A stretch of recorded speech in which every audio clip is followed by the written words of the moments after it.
de rentas más bajas, situada también en el centro histórico. No se acaba el proceso con la transformación urbanística de generación de nueva infraestructura, nuevos espacios públicos, nuevos... Buenas tardes, queridos vecinos de San Telmo. Aquí estamos disfrutando este salón dorado de la Casa de la Cultura, en un ámbito en donde se desarrolla uno de los, cada 2 años, uno de los eventos que está relacionado con la revitalización del casco histórico o de diferentes cascos históricos a nivel internacional. Hoy nos encontramos con George, un hombre que se dedica a la geografía urbana, y que fue invitado, un prestigioso invitado, por parte de la Dirección de Casco Histórico. ¿Qué tal, George? Cuéntanos. Muy bien, gracias. Tu experiencia aquí en Buenos Aires. Mi experiencia en Buenos Aires es de descubrir una ciudad, una parte de ciudad, porque yo conozco de la Plaza de Mayo, el barrio San Telmo, la calle Defensa y un poco la calle de Mayo. No puedo decir que conozco la ciudad, pero una ciudad maravillosa con un patrimonio tremendo y con zonas, como decir, ya revitalizadas y otras quizás en decadencia, que merecen, por supuesto, una intervención, pero lo que estoy describiendo, yo he trabajado en 20 países y no sé cuántas ciudades, he perdido la cuenta, no es una situación específica de Buenos Aires.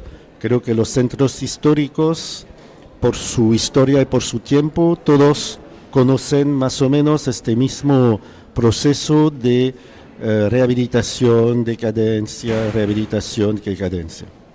Hablaste de la gentrificación que se sucede en este tipo de cascos históricos, ¿no? Digamos, a restaurar, a reformular, a fortalecer, a promover. Sí, la gentrificación, que viene de la palabra inglesa gentry, que significa clase social alta, es presentada hoy como un espantapájaro. Correcto.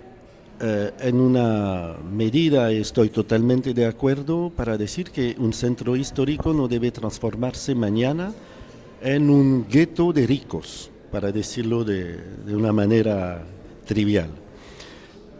La gentrificación ha tenido aspectos positivos cuando se inicia un proceso de gentrificación y que hay personas que tienen recursos que deciden devolver a los centros que fueron abandonados, porque marcan el cambio. Y muchas veces dan el impulso a la institución pública para decidir de reinvertir barrios que fueron abandonados, y en eso la gentrificación, cuando es débil, poca importante, genera un proceso de cambio que es muy positivo. Por supuesto, la gentrificación, cuando se desarrolla y que no está controlada, claro, y que genera exclusión de población que vive en el centro, que históricamente son del centro, aquí estamos mal, como se dice, y que hay que tomar medidas mucho antes para poder controlar estos procesos, y hay varias soluciones para poder hacerlo. O sea que tiene que haber una participación de un Estado que pueda conjuntamente con el sector privado regular, ¿no? Esta transformación de los cascos históricos, ¿no? De alguna manera, sí. Tratar de mantener un cierto equilibrio. Eso es un tema fundamental. Yo vengo de Francia, que es un país donde el Estado es muy presente como árbitro. Claro. ¿Por qué? Porque las dinámicas naturales del modelo que tenemos hoy en el mundo, que es modelo neoliberal, hacen que lo que manda finalmente son las ecuaciones financieras. Económicas, sí. Y que si dejamos solamente una ecuación financiera guiar la rehabilitación de un barrio, vamos a llegar a un proceso de gentrificación. Así que el rol del Estado es justamente de entrar como arbitre en el terreno de fútbol que representa el centro histórico para tratar de tomar lo bueno que hay de fenómenos naturales, como personas que quieren invertir.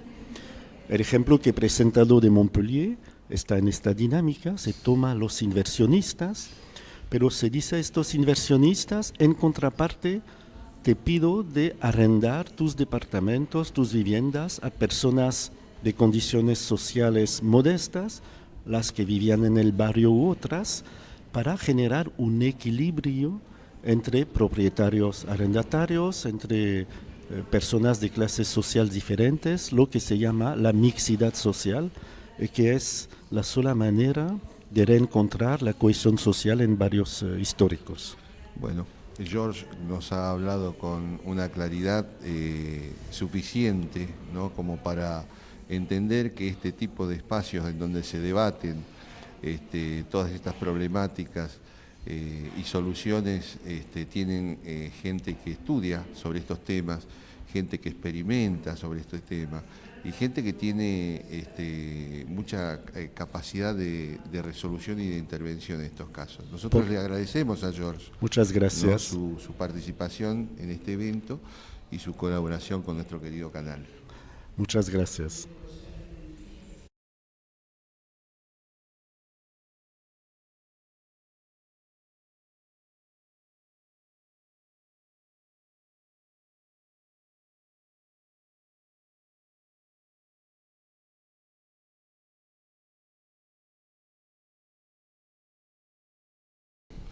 Bueno, nuevamente en el Salón Dorado de la Casa de la Cultura, TV San Telmo ahora tiene el prestigio, ¿no?, de conversar con Martí Abella, ¿no?, de Barcelona. Un hombre que vino a la ciudad de Buenos Aires y especialmente invitado a este evento para tratar, bueno, los temas que hoy día nos tienen en atención, ¿no?, permanente, que están relacionados a la revitalización de los cascos históricos de distintas ciudades, en este caso de la ciudad de Buenos Aires. ¿Cómo estás, Martí? Muy bien, un poco refrescado con el tiempo bonaerense, pero porteño, pero bueno, bien. Estamos en invierno acá en Buenos Aires, Martí, y también es una etapa, ¿no es cierto?, climática, en donde Buenos Aires se transforma en una bella ciudad con mucha nostalgia, ¿no?, y donde se puede caminar por sus callecitas, que seguramente lo debiste haber hecho ya, ¿no? Es mi primer viaje a la inmensa ciudad de Buenos Aires y tengo que decir que me ha gustado muchísimo la ciudad, lo que he visto. Entre ellos he visto el barrio de San Telmo un poco y también representa para mí una experiencia muy, muy interesante, este paseo en este barrio, que creo que tiene unas posibilidades inmensas de ciudad equilibrada y con un carácter fortísimo. Cuéntanos un poquito de tus experiencias en este sentido, que seguramente vinieron a enriquecer este ámbito, ¿no es cierto? Bueno, a pesar de que en esta ocasión he venido a hablar de un proyecto concreto, que es la transformación de un centro industrial antiguo, sin uso, en un centro de multifunción pensado para los vecinos, con un espacio verde, con equipamientos y con nueva vivienda, en la propia Barcelona, en el barrio de Sants. A pesar de esto, yo creo que mi principal aportación es que he estado trabajando durante 24 años seguidos en la transformación del centro histórico de Barcelona, lo que me da una perspectiva, además de haberla contrastado numerosas veces con ciudades de todo el mundo, bastante amplia de cómo funciona o cómo debe funcionar la mejora de un centro histórico. Nosotros tenemos barrios que seguramente no tuviste todavía la oportunidad de conocer, por tu corta estancia en Buenos Aires, como Barracas, por ejemplo, Barracas, Pompeya, que son barrios que fueron en algún momento industriales, ¿no? Y con grandes galpones. Cuando conversaba sobre tu experiencia concreta en Barcelona, me vino a la memoria, ¿no? Este tipo de barrios como para Sí. trabajar, ¿no? En ese sentido. Yo creo que es un esquema muy habitual en las grandes ciudades, que el centro histórico en un momento determinado, la segunda revolución industrial, no cabe dentro de los límites del centro histórico, debe buscar zonas de extrarradio bien comunicadas, con disponibilidad de agua y de fuerza eléctrica. Estos barrios acaban siendo superados por el crecimiento de la ciudad, con lo cual llega un momento en el que su transformación y su adecuación al resto de la ciudad ofrece grandes perspectivas.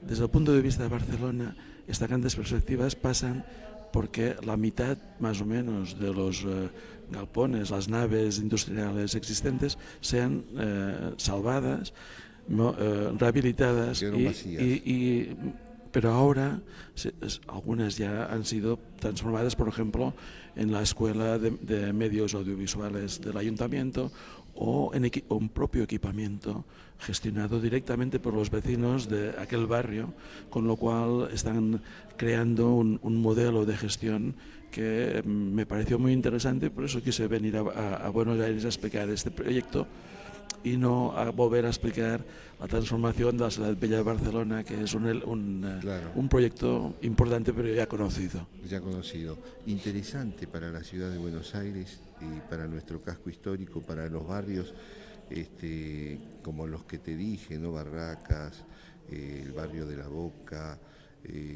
barrios como Lugano, en donde fueron barrios con galpones e industriales, digamos, ¿no? Y con los años esas industrias se fueron de la ciudad de Buenos Aires hacia el contorno de la ciudad, ¿no? Y quedaron, como vos bien decís, que ocurre en Barcelona o que ocurrió en Barcelona, esos espacios vacíos, ¿no? Bueno, yo esta cuestión no la he visto en San Telmo, pero sí que sí que la vi en La Boca. Y también tengo que decir que La Boca es un ejemplo de cómo transformar antiguos equipamientos industriales en equipamientos sociales. La usina es un grandísimo ejemplo que me maravilló cuando lo vi y que creo que la ciudad de Buenos Aires no tiene que hacer nada más que continuar siguiendo por el camino que marca la actuación en La Boca. Está muy bien, no hay nada que decir. No, que sin duda todo proviene de experiencias como las de ustedes, ¿no es cierto? No lo sé, tengo mis dudas. Yo creo que la usina es anterior a Can Balló, que es lo que explico ahora yo. No, pero yo me refiero a las necesidades, ¿no? Digamos, necesidades de espacios que bien se pueden reformular para hacer viviendas sociales, ¿no?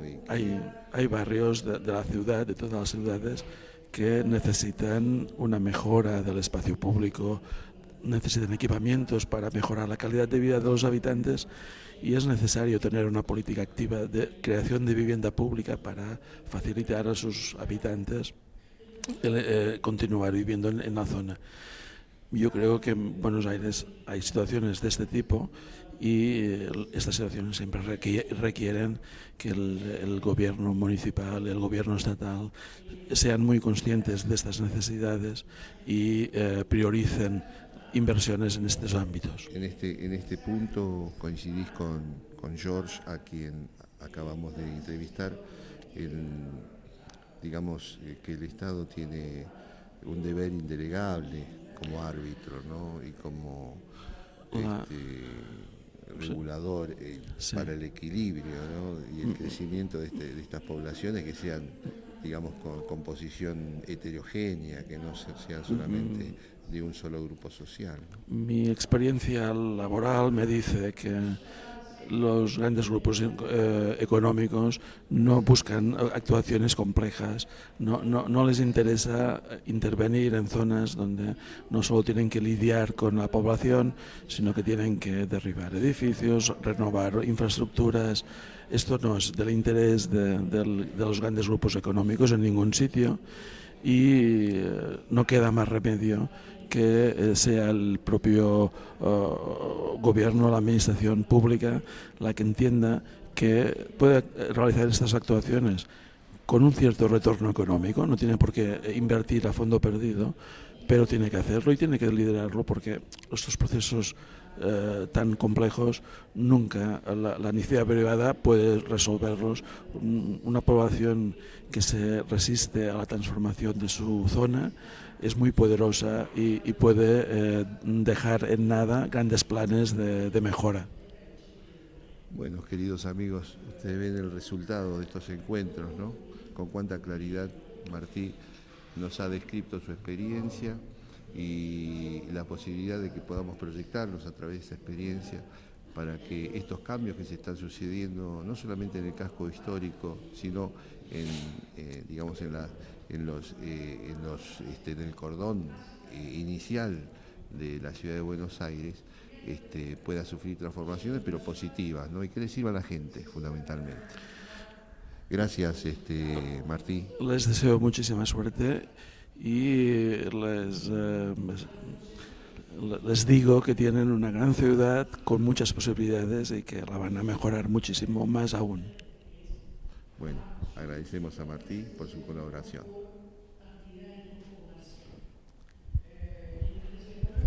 Gracias, Martí.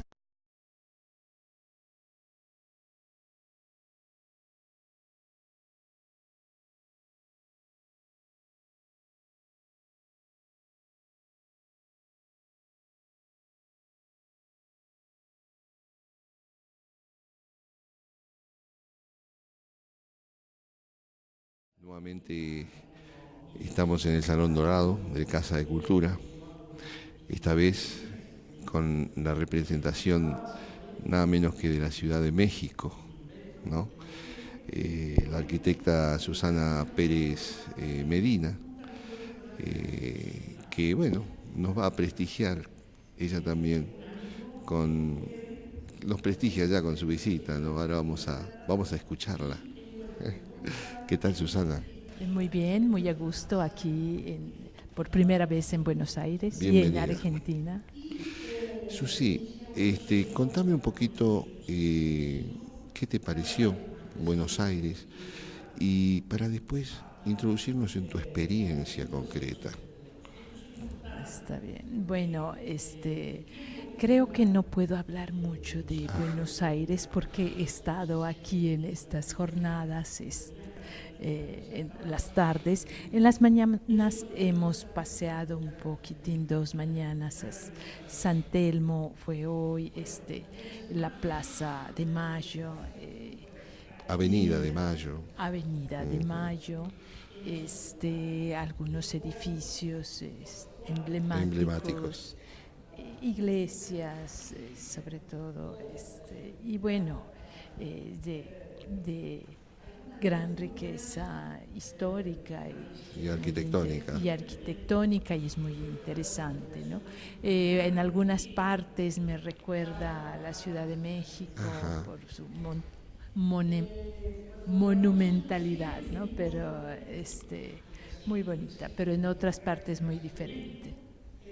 Contame un poquito cuáles son las diferencias que vos notás respecto concretamente al casco histórico mexicano, ¿no? Bueno, en realidad yo soy de Mérida, Yucatán. Ajá.